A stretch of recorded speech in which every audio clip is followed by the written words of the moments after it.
میں ان آیات کو اب احادیث کی روشنی میں آپ کے ساتھ ریوائز کروں گی. سب سے پہلی بات تو یہ کہ یا ایھا الذین آمنوا کتب علیکم الصیام، اے لوگو جو ایمان لائے تم پہ روزے فرض کیے گئے. قرآن مجید کی اس آیت سے بھی پتہ چلتا ہے کہ روزہ ایک فرض عبادت ہے، اور حدیث سے بھی ہمیں پتہ چلتا ہے کہ روزہ فرض عبادت ہے. رسول اللہ صلی اللہ علیہ وسلم نے فرمایا بنی الاسلام علی خمس، اسلام کی بنیاد 5 چیزوں پر ہے. بہت سے لوگ اس کو پلرز کہتے ہیں، تو پلرز آپ کو پتا ہے کہ یہ پلر آپ کو دکھائی دے رہا ہے، یہ بنیاد میں نہیں ہے، یہ اوپر ہے. تو بنیاد نظر نہیں آتی ہوتی، یعنی عبادات جو ہماری ہیں یہ ہمارے دین کی، ہماری زندگی کی بنیادی چیزیں ہیں، بیسکس ہیں. اس کے بغیر تو کوئی مسلمان ہی نہیں کہلا سکتا اپنے آپ کو. تو وہ کیا ہے؟ فرمایا اسلام کی بنیاد، فاؤنڈیشن 5 چیزوں پر قائم کی گئی ہے. نمبر 1، گواہی دینا کہ اللہ کے سوا کوئی معبود نہیں اور یقیناً محمد صلی اللہ علیہ وسلم اللہ کے رسول ہیں، یعنی کلمہ شہادت نمبر 1. نمبر 2، نماز قائم کرنا. نمبر 3، زکوٰۃ ادا کرنا. نمبر 4، بیت اللہ کا حج کرنا. نمبر 5، رمضان کے روزے رکھنا. یہ 5 چیزیں کیا ہو گئی؟ یہ فرائض میں شامل ہیں، بنیادوں میں شامل ہیں. اور یاد رکھیے یہ صرف ہم پر نہیں، ہم سے پہلی امتوں پر بھی فرض تھی. سارے انبیاء جو دعوت لے کر آئے وہ کس چیز کی تھی؟ توحید کی، کہ اللہ ایک ہے. اور بہت سے انبیاء نے اپنے لوگوں کو محمد صلی اللہ علیہ وسلم کی نبوت کی صداقت کے بارے میں بھی بتایا. نماز، ابراہیم علیہ السلام نے کعبہ کی تعمیر کس لیے کی تھی؟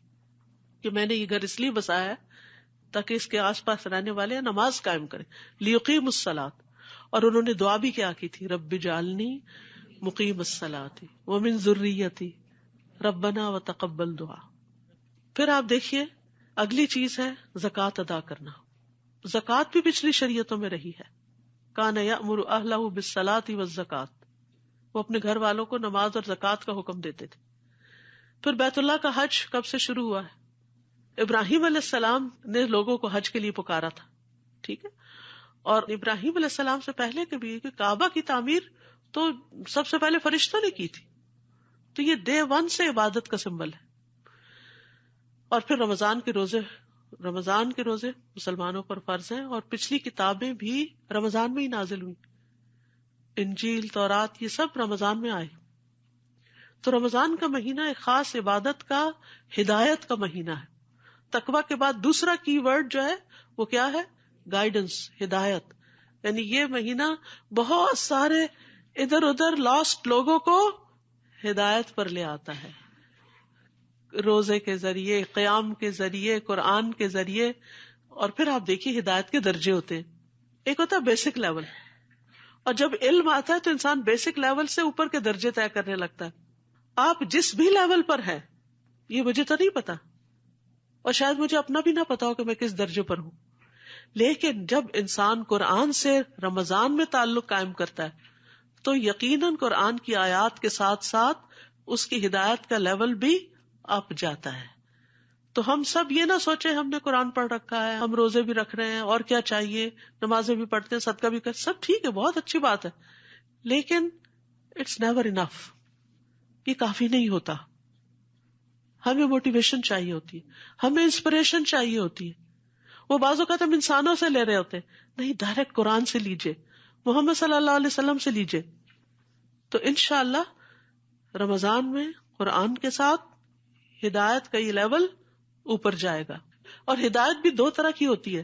ایک ہدایت ارشاد ہوتی ہے جس میں انسٹرکشنز ملتی ہیں جو ہمیں قرآن سے ملیں گی انشاءاللہ، اور دوسری ہدایت توفیق ہوتی ہے. رمضان میں ہدایت توفیق بھی زیادہ ہوتی ہے کیونکہ نیکیوں کا موسم بہار ہے، تو اس لیے سب نیکی کر رہے ہوتے تو ہمیں بھی نیکی کرنے کا موقع مل جاتا ہے، شوق پیدا ہو جاتا ہے. تو اس لیے رمضان میں انشاءاللہ تقویٰ کے بعد کس پہ فوکس کرنا ہے؟ ہدایت پہ. تو روزہ ایک فرض عبادت ہے. رسول اللہ صلی اللہ علیہ وسلم نے فرمایا یہ ایسا فرض ہے جو کفایت کرنے والا ہے، یعنی آخرت میں انسان کو کافی ہو جائے گا. پھر اسی طرح یحییٰ علیہ السلام کے بارے میں آتا ہے کہ انہوں نے بنی اسرائیل کو جمع کیا، مسجد بھر گئی تو وہ ایک ٹیلے پہ بیٹھ گئے، اللہ کی حمد و ثنا بیان کی. پھر فرمایا اللہ نے مجھے 5 باتوں کا حکم دیا کہ میں خود بھی ان پہ عمل کروں اور تمہیں بھی عمل کرنے کے لیے کہوں. سب سے پہلی بات یہ کہ تم صرف اللہ کی عبادت کرو، کسی کو اس کے ساتھ شریک نہ ٹھہراؤ. پھر فرمایا میں تمہیں نماز کا حکم دیتا ہوں. پھر تیسری بات کہی کہ میں تمہیں روزوں کا حکم دیتا ہوں، کیونکہ اس کی مثال اس شخص کی سی ہے جو بھری محفل میں مسک کی ایک شیشی لے کر آئے اور سب کو اس کی مہک کا احساس ہو، یعنی خوشبو لائے اور پوری محفل جو ہے وہ اس خوشبو کو محسوس کرے. تو رمضان میں نیکیاں ایئر میں ہوتی ہیں، ہم ان کو فیل کرتے ہیں، اس کی ایک رحمت برکت ہمیں محسوس ہو رہی ہوتی ہے. اور اللہ کے نزدیک روزہ دار کے منہ کی بو مشک کی مہک سے بھی زیادہ اچھی ہوتی ہے. چوتھی بات میں تمہیں صدقہ کا حکم دیتا ہوں. پانچویں بات میں تمہیں کثرت کے ساتھ اللہ عز و جل کے ذکر کا حکم دیتا ہوں. تو یہ 5 باتیں حضرت یحییٰ علیہ السلام نے اپنی قوم سے کہی تھی. روزہ اسلام کی مضبوط رسی ہے. براء ابن عازب کہتے ہیں کہ ایک مرتبہ ہم لوگ نبی صلی اللہ علیہ وسلم کے پاس بیٹھے ہوئے تھے تو آپ پوچھنے لگے اسلام کی کون سی رسی سب سے زیادہ مضبوط ہے؟ صحابہ نے عرض کیا نماز. آپ نے فرمایا بہت خوب. اس کے بعد کون سی؟ صحابہ نے عرض کیا زکوٰۃ. آپ نے فرمایا بہت خوب. اس کے بعد کون سی؟ صحابہ نے عرض کیا رمضان کے مہینے کے روزے. آپ نے فرمایا بہت خوب. تو اس سے یہ پتہ چلتا ہے کہ یہ اسلام کی مضبوط رسی، یعنی اس کو پکڑ لیں گے تو اسلام سے ہمارا تعلق مضبوط رہے گا، وہ ہمارے ہاتھ سے نہیں چھوٹے گا. اسی لیے آپ دیکھیں کہ بہت سے لوگ جو نماز نہیں بھی پڑھتے نا، جب رمضان آتا ہے تو روزے رکھتے ہیں. تو اس سے کیا پتہ چلتا ہے کہ ان کے اندر ابھی خیر ہے. جیسے وہ سکتے کا مریض ہوتا ہے نا، جو شوق میں چلا جاتا ہے تو وہ بظاہر لگتا ہے ڈیڈ ہے، لیکن کیا کرتے کہ آئینے کو اس کے ناک کے پاس رکھتے ہیں، اگر اس کے اوپر کچھ دھندلاہٹ آئے تو کہتے نہیں ابھی اس میں لائف ہے، یعنی وہ سانس کی وجہ سے اس کے اوپر فیوم سا آ جاتا ہے.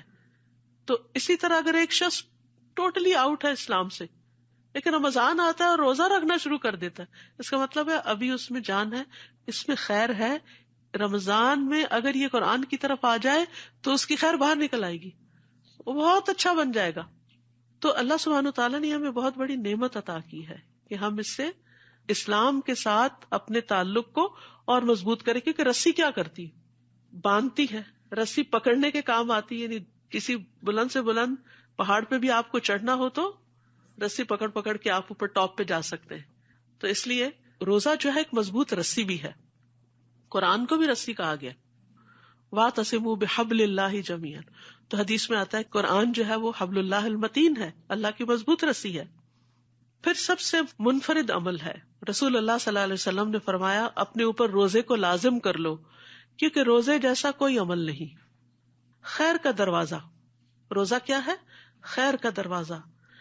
معاذ بن جبل کہتے ہیں نبی صلی اللہ علیہ وسلم نے ان سے فرمایا کیا میں تمہیں خیر کے دروازے کے بارے میں نہ بتاؤں؟ روزہ ڈھال ہے اور صدقہ گناہوں کو بجھا دیتا ہے. ایک اور حدیث میں بھی آتا ہے الصیام جنتن، روزہ آگ سے ڈھال ہے. آگ سے بیچ میں بریکٹ میں لاتے ہیں کہ جس طرح ڈھال دشمن کے وار سے بچاتی ہے تو روزہ بھی دنیا میں شیطان کے وار سے بچاتا ہے اور نتیجتاً آخرت میں آگ کے عذاب سے بچاتا ہے. فرمایا جس طرح لڑائی میں تم میں سے کسی کی ڈھال ہوتی ہے. ایک اور حدیث میں فرمایا بے شک روزہ تو ایک ڈھال ہے جس کے ذریعے بندہ جہنم سے اپنا بچاؤ کرتا ہے. اللہ تعالیٰ فرماتا ہے روزہ خاص میرے لیے ہے، لہٰذا اس کا بدلہ بھی میں ہی دوں گا، میں خود دوں گا، خود جزا دوں گا. تو آپ دیکھیے وہ اعلیٰ ترین جزا ہے جو رب اپنے ہاتھ سے دے کسی کو. قرآن مجید میں ڈرنکس کی کئی قسمیں بیان ہوئی ہیں. ایک یہ ہے کہ اہل جنت ڈرنک کی نہر خود نکال لے جائیں گے. اس سے اگلا لیول یہ ہے کہ جنت کے جو ولدان ہوں گے غلمان وہ شراب سرو کریں گے. اور تیسرا کیا ہے جو ہائیسٹ لیول ہے وَسَقَاهُمْ رَبُّهُمْ شَرَابًا طَهُورًا، ان کا رب ان کو شراب طہور پلائے گا. تو عام عبادات کا اجر تو ملے گا ہی، لیکن روزے کی جزا خود اللہ سبحانہ وتعالیٰ آپ کو دے گا. وہ کتنی بڑی جزا ہوگی، وہ اس کی شان کے مطابق جو بھی ہوگی اللہ ہم سب کو نصیب فرمائے. پھر اسی طرح روزہ ایک مضبوط قلعہ بھی ہے. حدیث میں آتا ہے نبی صلی اللہ علیہ وسلم نے فرمایا روزہ ڈھال ہے اور مومن کے قلعوں میں سے ایک قلعہ ہے. یعنی آپ اس فورٹ کے اندر آ جاتے ہیں تو محفوظ ہو جاتے ہیں. کس سے؟ شیطان سے. اس کے ساتھ کیا ہوتا ہے؟ شیطان کے ساتھ رمضان میں کیا ہوتا ہے؟ اس کو بند کر دیا جاتا ہے. تاکہ ہم ذرا آزادی سے نیکی کر سکیں. وہ رکاوٹ تو دور ہو. نفس ساتھ ہی ہوتا ہے. ان النفس لامارۃ بالسوء، کیونکہ بہت سے لوگ کہتے ہیں کہ شیطان قید میں ہے تو پھر کیوں ہم برے کام کرتے ہیں، کیونکہ نفس تو اپنے ساتھ ہی ہے نا، وہ جو شیطان کی ٹریننگ میں رہا ہے. تو اس کو مارنے کے لیے کیا ہے پھر روزہ. نفس کو روزہ مارتا ہے. تو پھر روزے سے اسٹرینتھ حاصل ہوتی چلی جاتی ہے ان چیزوں سے فائٹ کرنے کی. یہ تو تھے روزے کے فائدے. کی کیا کیا فائدے ہیں روزے کے. کچھ اور فائدے بھی ہیں اور وہ اس کے ثواب اور فضیلت کے بارے میں ہے. کوئی ایک فائدہ آپ میں سے بتائے گا کوئی؟ روزہ رکھ کے کیا ملے گا آپ کو؟ جہنم سے 70 سال کی دوری. حدیث میں آتا ہے جو بندہ بھی اللہ کے راستے میں ایک دن روزہ رکھتا ہے، اللہ اس دن کی وجہ سے، اس ایک دن کی وجہ سے اس کے چہرے کو 70 برس کی مسافت تک آگ سے دور کر دیتا ہے. اتنا بڑا فائدہ ہے اس کا. اور کوئی فائدہ بتائیے روزے کا کیا فائدہ؟ کیونکہ فائدہ پتا ہو تو انسان کی ذرا موٹیویشنل لیول ہائی ہوتا ہے نا. خاص دروازہ آپ کے شایان شان الریان، اس میں سے داخل کیا جائے گا جنتیوں کو. وہ ہوتا ہے نا کہ کچھ دروازے عوام کے لیے ہوتے ہیں اور کچھ دروازے خواص کے لیے ہوتے ہیں. تو روزہ رکھ کر انسان خواص میں شامل ہو جاتا ہے. اور کیا فائدہ ہوتا ہے روزہ رکھ کے؟ من صام رمضان ایمانا واحتسابا غفر له ما تقدم من ذنبه. پچھلے سارے گناہ جھاڑ دیے جائیں گے. پچھلے سارے گناہ جو ہے وہ جھاڑ دیے جائیں گے. سب صفائی ہو جائے گی. ہلکے پھلکے ہو جائیں گے آپ. کیونکہ گناہ جو ہے وہ انسان کے اوپر ایک بوجھ ڈال دیتے ہیں، اور جب آپ روزہ رکھتے ہیں تو وہ بوجھ گناہوں کا ہٹ جاتا ہے.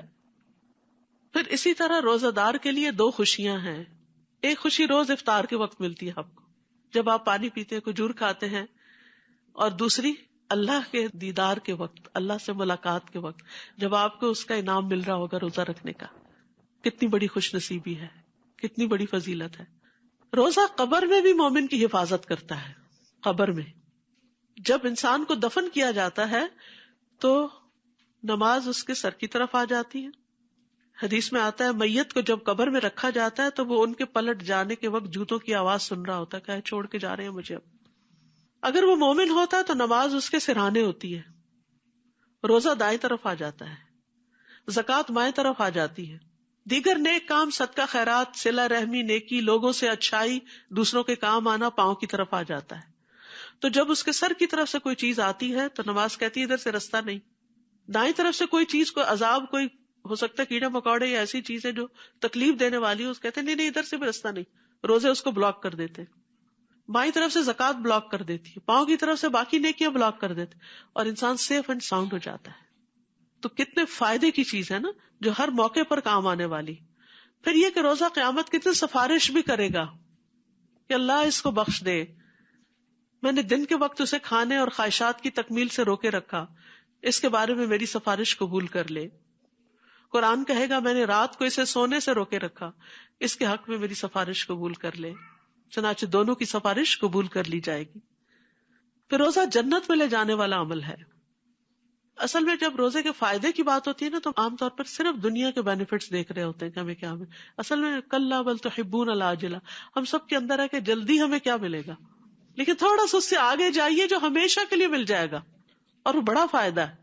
تو تھوڑا سا اپنے برین کو ٹرین کریں بڑے فائدوں کو دیکھنے کے لیے. چھوٹے چھوٹے فائدوں کو نہیں صرف دیکھیں، بڑے بڑے فائدوں کو دیکھیں. تو جنت میں لے جانے کے لیے سفارش کرے گا. پھر بندے اور جہنم کے بیچ میں ایک خندق بن جائے گا. یعنی اگر بندہ جہنم کے کنارے بھی کھڑا ہے تو جہنم اور بندے کے بیچ میں ایک ایسی آڑ بن جائے گا کہ اس کو آگے نہیں جانے دے گا، جہنم میں نہیں گرنے دے گا. نبی صلی اللہ علیہ وسلم نے فرمایا جس شخص نے اللہ کی راہ میں ایک دن کا روزہ رکھا تو اللہ اس کے اور آگ کے درمیان ایسی خندق بنا دیتا ہے جتنا کہ زمین و آسمان کے درمیان فاصلہ ہے. کتنا فاصلہ ہے؟ کہتے ہیں پہلے آسمان تک 500 سال کا ہے.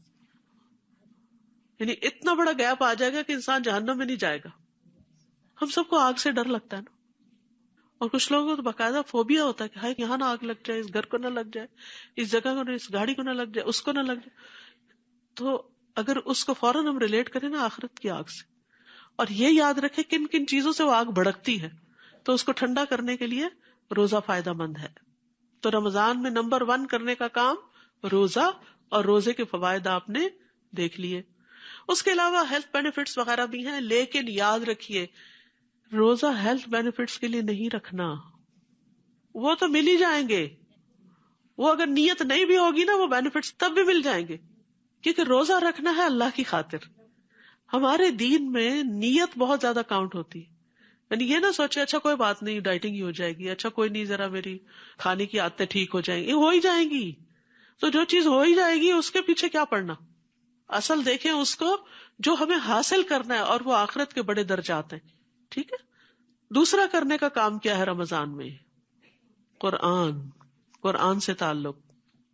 قرآن مجید انزل فیہ القرآن انا انزلناہ فی لیلۃ مبارکہ انا انزلناہ فی لیلۃ القدر. تو یہ مبارک مہینہ ہے، حدیث میں آتا ہے بے پناہ خیر لانے والا ہے.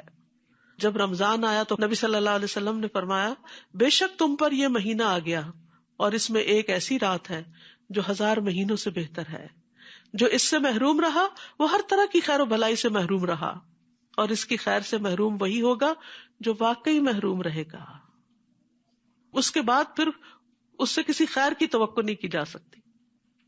آسمان کے دروازے کھلنے کا مہینہ ہے یہ. جب رمضان آتا ہے تو آسمان کے دروازے کھول دیے جاتے ہیں، جہنم کے دروازے بند ہو جاتے ہیں، جنت کے دروازے کھول دیے جاتے ہیں. تو رمضان میں جب قرآن آتا ہے، جیسے سورۃ فاتح نازل ہوئی، آسمان کا وہ دروازہ کھلا جو پہلے کبھی نہیں کھلا تھا، اور وہ آیات اتری جو پہلے کبھی نہیں اتری تھی، اور وہ سورۃ الفاتح کی آیات تھی جس سے قرآن کی ابتدا ہوتی ہے، جس سے دعائیں قبول ہوتی ہیں. تو قرآن جو ہے اول و آخر ہدایت کی کتاب ہے، اس لیے اس کی فضیلت اور برکت سے فائدہ اٹھانا چاہیے. پھر رمضان میں تراویح یاد رکھیے ایک نفل عبادت ہے. تو تراویح سے زیادہ کس عبادت کی فکر کرنی ہے؟ فرضوں کی، فرض عبادت کی. یہ نہیں کہ صبح ساری کھا کے کہ مجھے ذرا غنود گیا ہے میں تھوڑا سا ریسٹ کر کے فجر پڑھتی ہوں اور اتنے میں گئی فجر.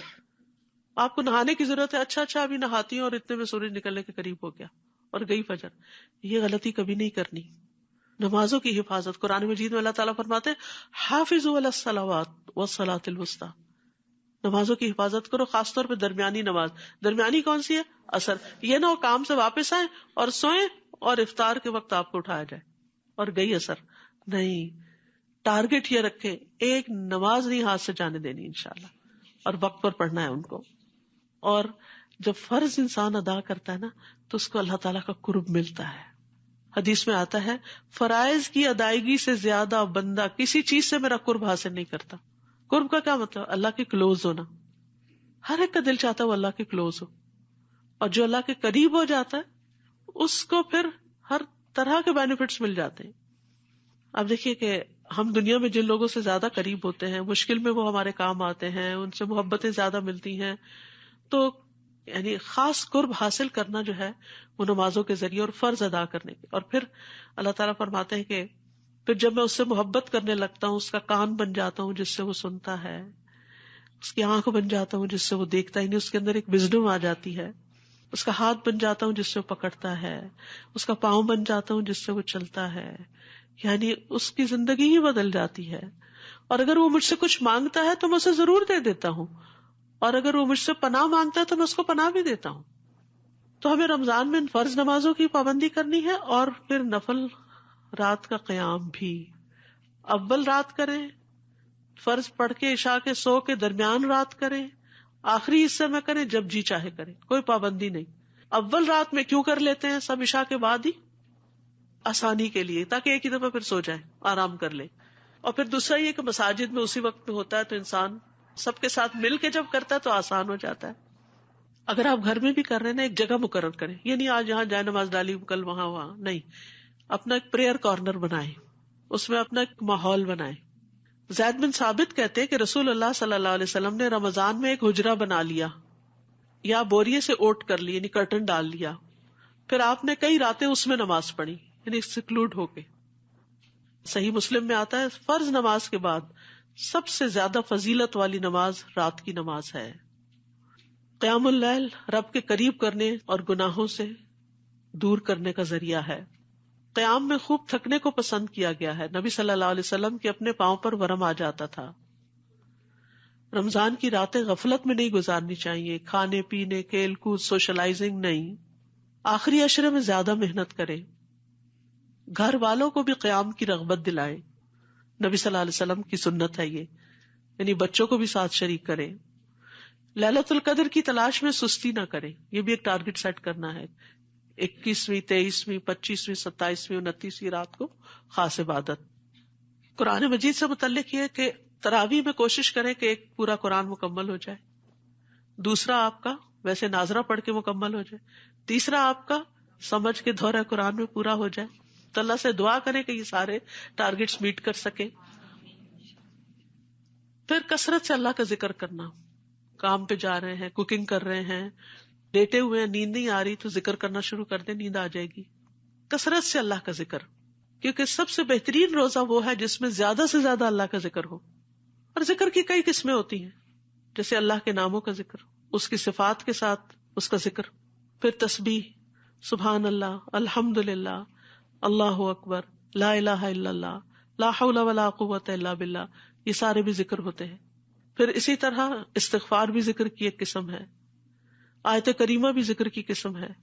پھر ذکر کی مجلس، یعنی جس میں تعلیم ہو، اللہ تعالیٰ کے احکامات بیان کیے جائیں، قرآن کی تعلیم کی مجلس، یہ بھی ایک ذکر ہے. علماء کو قرآن میں اہل ذکر کہا گیا ہے. فَاسْأَلُوا أَهْلَ الذِّكْرِ إِن كُنتُمْ لَا تَعْلَمُونَ، ذکر والوں سے پوچھ لو اگر تم نہیں جانتے. ذکر والے کون ہوں گے؟ جن کے پاس علم ہوگا، یعنی علماء سے پوچھ لو. تو علم کی مجلس قائم کرنا یہ بھی ذکر ہے، اور بہترین افضل ذکر ہے، کیونکہ اس سے ہمیں اور زیادہ نیکیوں میں اور عبادت میں شوق بڑھتا ہے. پھر اسی طرح بہترین عمل یہ ہے کہ جب انسان دنیا سے رخصت ہو تو اس کی زبان اللہ کے ذکر سے تر ہو. تو زندگی میں عادت ڈال لیں تاکہ موت کے وقت بھی ذکر نہ بھولیں. آخری کلام لا الہ الا اللہ ہو تو انسان جنت میں داخل ہوگا. ہم یہ کہتے تو ہیں کہ یا اللہ ہمیں آخری وقت میں لا الہ الا اللہ نصیب کرنا، لیکن روز تو لا الہ الا اللہ کی تسبیح نہیں کرتے، تو پھر کیا ہوگا؟ اس دن اچانک تھوڑی آ جائے گا. تو اپنی زبان کو لا الہ الا اللہ کہنے کا عادی کریں. اور آپ دیکھیں کہ اگر آپ بیمار ہیں تو کیا آپ کے منہ سے آسانی سے نکل رہا ہے؟ پریکٹس کر کے دیکھیں. نیند سے جاگے کیا لا الہ الا اللہ منہ سے نکلتا ہے؟ یعنی ایسے آڈ ٹائمنگز پر، کیونکہ موت کا وقت بڑا آڈ ٹائم ہے نا، تو قسمت والوں کو ہی نصیب ہوگا. تو اس وقت کی تیاری کے طور پر پہلے سے ہی لا الہ الا اللہ کی تسبیحاں کریں. وہ لوگ کہتے ہیں نا وہ 1000 دفعہ پڑھ کے رکھ دیا، 1,00,000 دفعہ پڑھ کے رکھ دیا، رکھ نہیں، وہ تو ہر روز اعمال نامے میں لکھا جا رہا ہے. اصل چیز ہے اس ٹنگ کو عادت ہو، اس زبان پہ چڑھ جائے کہ لا الہ الا اللہ کہنے میں دیری نہ ہو. اور یاد رکھیے کہ سب سے آسان ذکر ہے یہ. منہ بند بھی ہو نا آپ کا، ہونٹ بند کر کے کہیں لا الہ الا اللہ، کہہ سکتے ہیں نا. کچھ اور کہنا چاہیں تو منہ کھل جائے گا. تو مطلب یہ ہے کہ اگر آخری وقت میں، موت کے وقت پر، اگر منہ پہ آکسیجن کا ماسک بھی کسی نے لگایا ہوا، کوئی وینٹیلیٹر پہ بھی ڈالا ہوا ہے، تب بھی زبان ہل کے لا الہ الا اللہ کہہ سکتی ہے. تو اللہ تعالیٰ سب کو نصیب فرمائے. اور یہ بھی یاد رکھیے جیسا ہم اللہ کا ذکر کریں گے نا، اللہ بھی ویسا ہی ہمارا ذکر کرے گا. تنہائی میں کریں گے تو تنہائی میں، سب میں کریں گے تو سب میں. اور خاص طور پر رمضان میں گناہوں کی معافی مانگنی ہے. ویسے تو رمضان ہے ہی گناہوں کی معافی کا ذریعہ، لیکن مانگنی بھی چاہیے. پھر کثرت سے صدقہ خیرات، صدقہ کرنے والوں کے لیے اللہ کی رحمت کی خوشخبری ہے. دن اور رات دونوں وقت صدقہ کرنا. عام دنوں میں ہمیں رات کو صدقہ کرنے کا موقع نہیں ملتا، لیکن رمضان میں آپ تراویح پڑھنے مسجد میں جائیں گے تو جہاں بھی آپ جائیں گے رمضان سے پہلے ہی چینج لے کے رکھ لیجئے. ڈیلی جو آپ نے ٹارگٹ سیٹ کرنا ہے، فار ایگزامپل $5، $20، $100، جو آپ کو توفیق اللہ نے دی وہ آپ پہلے سے ہی بیگ میں تیار کر کے رکھ لیں، اور جب جائیں دن کو یا رات کو اپنا کام کر لیں. الذین ينفقون اموالهم باللیل والنہار، لیل پہلے آئی ہے، سرا وعلانیہ، چھپا کے اور دکھا کے. فلہم اجرہم عند ربہم ولا خوف علیہم ولا ہم یحزنون. وہ لوگ جو اپنے مال رات اور دن چھپے اور کھلے خرچ کرتے ہیں، ان کے لیے ان کے رب کے پاس بہت بڑا اجر ہے. رات اور چھپا کے، یعنی رات کو اندھیرے میں جب کسی کو دیتا ہے انسان تو پتہ نہیں چلتا، اور اسی طرح دن کو بھی اگر کوئی دیکھ بھی لے تو اس کو بھی ہو سکتا ہے آپ کی وجہ سے شوق آ جائے صدقہ کرنے کا. صرف خود ہی نہیں، بچوں کو بھی ٹارگٹ دے. چاہے آپ ان کو مہینے کے $30 ہی دے دیں نا، 30 کے کوائن، بیٹا ہر روز $1 ڈالنا. وہ نہیں مسجد روز آپ آ رہے تب بھی کوئی گھر میں ایسا باکس رکھوا دیں جس میں وہ ہر روز اپنی جیب سے نکال کے اس میں ڈال دیں، اور پھر اس میں سے نہ نکالے، وہ پھر صدقے کا ہو گیا، پھر آپ کا نہیں رہا، آپ کے ہاتھ سے چلا گیا. اور پھر جب مسجد جائیں یا جہاں بھی دینا ہو وہاں پر اکٹھے دے دیں. پھر اسی طرح صدقہ جو ہے وہ گناہوں کو مٹانے کا سبب ہے اور خوف اور غم مٹاتا ہے. جیسے اوپر آیا نا، فلا خوف علیہم ولا هم یحزنون، ان پر نہ کوئی خوف ہوگا نہ ہی وہ غمگین ہوں گے. پھر آگ سے بچنے کا ذریعہ ہے. فرمایا تم میں سے جس کی طاقت ہو وہ آگ سے بچ سکے تو ایسا ضرور کرے، اگرچہ آدھی کھجور صدقہ کر کے ہی کیوں نہ. تو اس سے پتہ چلتا ہے کہ صرف کیش کوائنس کا ہی نہیں صدقہ، کھانے پینے کی چیزوں کا بھی صدقہ ہوتا ہے. اچھا، صدقہ ایک بہت وسیع مفہوم ہے. ہم سمجھتے ہیں صدقہ صرف غریب فقیر مسکین کو دیا جا سکتا ہے. شوہر اگر اپنی بیوی کو پانی کا گھونٹ بھی پلاتا ہے تو اس کے لیے صدقہ لکھا جاتا ہے. بیوی تو پلاتی رہتی ہے نا، لیکن شوہر کو بھی یہاں پر موٹیویٹ کیا گیا کہ وہ بھی کبھی پلا دے. سارا دن کچن میں کھڑے ہو کے تھک چکی ہے، اب اپنا نہ اس کو کھانے کو دل چاہ رہا ہے نہ پینے کو دل چاہ رہا ہے. اب اس کا دل چاہ رہا ہے کہ کوئی چائے کا کپ اس کو بنا دے. پانی گرم بھی تو ہوتا ہے نا، میٹھا بھی ہوتا ہے، ضروری نہیں کہ صرف ٹھنڈا پانی. گرم پانی پلا دے، چائے پلا دے، ٹھنڈا پلا دے، کچھ پلا دے تو شوہر کو اس کا بھی ثواب ملے گا. اور اسی طرح بچے بھی. تو ایک دوسرے کو آفر کرنے کی اور گھر میں بھی ایک دوسرے کی مدد کرنا، یہ بھی ثواب کا کام ہے.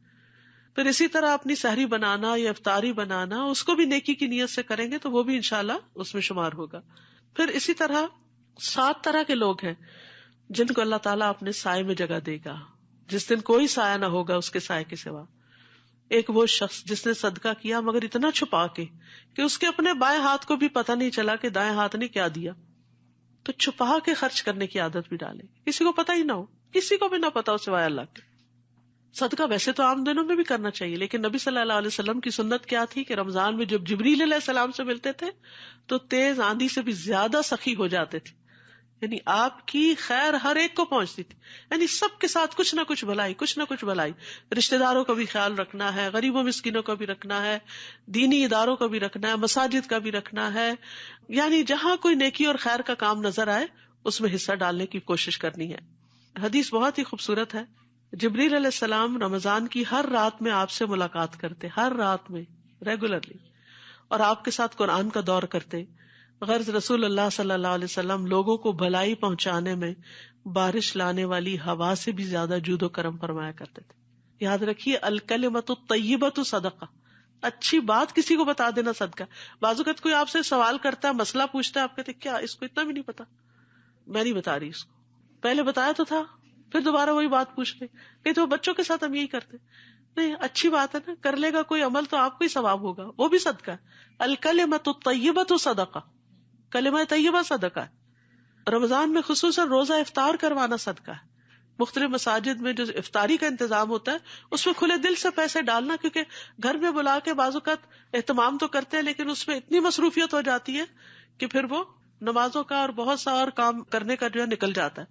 تو جہاں اجتماعی افطاریاں ہو رہی ہوں، یہاں ہو، بیک ہوم ہو، کہیں ہو، تو افطار میں جو ہے وہ ثواب کیا ہوتا ہے کہ جتنے لوگ آپ کے اس سے روزہ کھولیں گے ان سب کا ثواب ان کو بھی ملے گا اور آپ کو بھی ملے گا. پھر اس کے علاوہ عمومی طور پر نیک اعمال کرنا، خیر اور بھلائیوں کے کام کرنا، کیونکہ ہر روز رمضان میں فرشتہ پکارتا ہے، اے خیر کے طالب خوشی سے آگے بڑھ، اور اے شر کے طالب رک جا، یہاں تک کہ رمضان ختم ہو جاتا. ہر روز پکار آتی. لہٰذا خیر اور بھلائیوں میں سبقت کرنی ہے، اچھی بات کرنا، کھانا کھلانا، والنٹیئر کرنا. جیسے اب یہ دورہ قرآن کا انتظام ہے، اس میں اگر کوئی جلدی آ کر کرسیاں لگا دیتا ہے ایلڈرلی کے لیے، یا کسی بڑے کو اپنی جگہ بٹھا دینا، یعنی بعض اوقات بچیاں کرسیوں پہ بیٹھ جاتی ہیں، اس میں دیکھنا کہ کوئی بڑا آیا ہے تو ان کے لیے جگہ چھوڑ دینا، یہ سارے نیکی کے کام ہیں. یعنی جو من تطوع خیرن، جو خوشی سے نیکی کرے، یعنی والنٹریلی نیکی کرے، کسی کے کہنے پہ نہیں، اپنے دل کی رضامندی سے، تو وہ اس کے اپنے ہی لیے اچھا ہے. آج آپ کسی کو کرسی آفر کر رہے ہیں، ہو سکتا ہے کل کسی شدید ضرورت میں کوئی آپ کو کر دے، کیونکہ جو خیر انسان کرتا ہے واپس اسی پہ پلٹتی. اس کا فائدہ کسی اور کو تو ہوتا ہے لیکن اس کو خود بھی ہوتا ہے. کسی نے خوب کہا تھا کہ نماز نمازی کو آدھے رستے تک پہنچاتی ہے، روزہ بادشاہ کے دروازے پہ پہنچا دیتا ہے، صدقہ ہاتھ پکڑ کے اندر داخل کروا دیتا ہے. اسی لیے ہمارے دین میں صدقے کی بہت اہمیت ہے. سورۃ المنافقون جہاں ختم ہوتی ہے وہاں پر ایک آیت بڑی خوبصورت ہے کہ موت سے پہلے پہلے صدقہ کر لو. کہیں ایسا نہ ہو کہ کوئی یہ کہے کہ اے میرے رب مجھے تو نے تھوڑی سی مہلت اور کیوں نہ دی کہ میں صدقہ کرتا اور میں نیک لوگوں میں شامل ہو جاتا. تو وَلَن يُؤَخِّرَ اللَّهُ نَفْسًا إِذَا جَاءَ أَجَلُهَا، جب موت کا وقت آتا ہے تو اللہ تعالیٰ کسی کو مہلت نہیں دیتا. تو موت کے آنے سے پہلے پہلے انسان صدقہ کر لے. اور اگر قبر والوں کو باہر نکال کے پوچھا جائے کیا کرو گے تو شاید سب سے پہلے صدقہ کرنا چاہے. موت کے وقت انسان کی تمنا کیا ہوگی؟ میں اور صدقہ کر لیتا. کیونکہ انسان مال کی محبت میں بڑا شدید ہے. جتنی بھی چیزوں سے محبت کرتا ہے ان میں سب سے ٹاپ پر اس کے مال کی محبت ہے. حتیٰ کہ بعض اوقات اولاد کو بھی اگنور کر دیتا ہے مال کمانے کی خاطر. آج آپ دیکھیں کہ بہت سی مائیں ایسی ہیں کہ جو اپنے بچوں کو سارا سارا دن ڈے کیئر میں چھوڑ کر صرف پیسے کماتی ہے، کیونکہ اس سے ان کو خوشی ملتی ہے، ایک سیٹسفیکشن ملتی ہے. ان کو ضرورت نہیں ہوتی، ان کے ہسبینڈ اچھا کما رہے ہوتے ہیں، ان کی ضروریات پوری ہو رہی ہوتی. تو یہ جو مال کی محبت ہے اس نے اولاد کو بھی نگاہوں سے دور کر دیا، تربیت سے دور کر دیا. اور پھر آخری چیز یہ کہ گناہوں سے بچنا ہے، خاص طور پر جھوٹ کو چھوڑنا ہے، جھوٹ کی جگہ سچائی کو لے کر آنا ہے، لغو اور رفث سے بچنا ہے. رسول اللہ صلی اللہ علیہ وسلم نے فرمایا روزہ صرف کھانا پینا چھوڑنے کا نام نہیں، روزہ تو لغو یعنی بے فائدہ بےہودہ کام اور رفث یعنی جنسی خواہشات پر مبنی حرکات اور کلام سے بچنے کا نام ہے. اور جو شخص بری باتیں اور جھوٹ نہ چھوڑے اللہ کو اس کے کھانا پینا چھوڑنے کی کوئی ضرورت نہیں ہے. تو ہمیں اپنی زبان کی بھی حفاظت کرنی ہے اور اس کو ریپلیس کرنا ہے زیادہ سے زیادہ دعاؤں کے ساتھ، کیونکہ رمضان میں دعائیں قبول ہوتی ہیں. وَإِذَا سَأَلَكَ عِبَادِي أَنِّي فَإِنِّي قَرِيبٌ، جب بندے میرے بارے میں آپ سے سوال کریں ہمارا رب کہاں ہے، وہ قریب ہے. اجیب دعوت الداعی اذا دعانی، میں پکارنے والے کی پکار کو قبول کرتا ہوں جب بھی وہ مجھے پکارتا ہے. فلیستجیبوا لی، انہیں چاہیے بھی میری بات مانا کرے. اگر یہ چاہتے ہیں ان کی دعائیں قبول ہو، ان کی پکار قبول ہو، تو میری پکار پہ بھی لبیک کہیں. ولیؤمنوا بی، اور مجھ پہ اعتماد کریں. لعلہم یرشدون، تاکہ وہ ہدایت پا جائیں. اللہ کے نزدیک دعا سے زیادہ معزز کوئی چیز نہیں. دعا نہ کرنا اللہ کو ناراض کرتا ہے. اٹھے ہوئے ہاتھوں کو اللہ تعالیٰ خالی نہیں لوٹاتا. روزہ دار کی دعا رد نہیں کی جاتی. روزانہ رات کو دعاؤں کی قبولیت کے لیے اللہ تعالیٰ آسمان دنیا پہ نزول فرماتے ہیں. لیلۃ القدر میں خصوصی طور پر معافی مانگنے کی طرف توجہ کرنی چاہیے. اللہم انک عفو تحب العفو فاعف عنی. تو ربنا آمنا فاغفر لنا وارحمنا وانت خیر الراحمین. رب اغفر وارحم وانت خیر الراحمین. اللہم انا نسألک من فضلک ورحمتک فإنہ لا یملکها الا انت. اللہم ابسط علینا من برکاتک ورحمتک وفضلک ورزقک. اللہم انی اسألک النعیم المقیم الذی لا یحول ولا یزول. اللہم انی اسألک النعیم یوم العیلہ والامن یوم الحرب. اے اللہ ہم تجھ سے تیری برکات، رحمت، فضل اور رزق مانگتے ہیں کہ تو ہم پر وہ سب کچھ پھیلا دے. اے اللہ ہم تجھ سے وہ نعمتیں مانگتے ہیں جو ہمیشہ قائم رہے اور تیری اطاعت میں حائل نہ ہو اور کبھی زائل نہ ہو. اے اللہ ہم تجھ سے تنگی کے دن کی نعمت اور جنگ کے دن امن کا سوال کرتے ہیں. اے اللہ تو اپنی رحمت کے ساتھ ہمیں ہر ایک سے بے نیاز کر دے. اللہ ہمیں ساری پریشانیوں سے نجات عطا کر. اللہم رحمتک ارجو فلا تکلنی الی نفسی طرفۃ عین واصلح لی شأنی کلہ لا الہ الا انت. یا رب العالمین تو ہمارے لیے آنے والے دنوں کو بہت آسان کر دے، برکتوں سے بھر دے، اپنی رحمتیں ہم پہ نازل فرما اور ہمارے لیے سفر آسان کر دے. اور رمضان کے بعد ہم پہلے سے بہترین انسان بن چکے ہوں اور ہمارے اندر کسی قسم کا غرور اور کسی قسم کا تکبر نہ آئے. اللہ ہمیں اپنا قرب عطا کرنا، ایمان کی لذت اور حلاوت نصیب فرمانا. یا اللہ جتنی بہنیں آئی ان کا آنا قبول فرما، ان کا بیٹھنا قبول فرما. یا اللہ جتنی بھی بہنیں سن رہی ہیں، جتنے بھی لوگ اس سے استفادہ کر رہے ہیں، یا اللہ ان سب کے سننے کو بینیفیشل کر دے اور اس سے بھرپور فائدہ اٹھانے کی توفیق عطا فرما. یا اللہ تو ہمارے لیے نیکیوں کے راستے آسان کر دے، برائیوں کے راستے مشکل کر دے. یا اللہ تو ہمیں قبر کے عذاب سے بچانا، جہنم کے عذاب سے بچانا اور جنت الفردوس میں اپنا دیدار عطا فرمانا. یا اللہ ہمارے بچوں کو بھی ہدایت دے. یا اللہ انہیں ایمان نصیب کر دے. اللہ جو بھٹک چکے ہیں انہیں واپس ایمان عطا کر دے. اللہ رمضان کے خیر و برکت اور بھلائی نصیب فرما. یا اللہ جتنی باتیں کہی ہیں ہمیں ان پہ عمل کی توفیق عطا فرما دے. اللہ تو ہی توفیق دیتا ہے، تجھ سے تیرا فضل مانگتے ہیں. ربنا تقبل منا انک انت السمیع العلیم وتب علینا انک انت التواب الرحیم. وصلی اللہ تعالی علی خیر خلقہ محمد وعلی آلہ واصحابہ واہل بیتہ اجمعین برحمتک یا ارحم الراحمین. الہی آمین. سبحانک اللہم وبحمدک اشہد ان لا الہ الا انت استغفرک واتوب الیک. السلام علیکم ورحمۃ اللہ وبرکاتہ.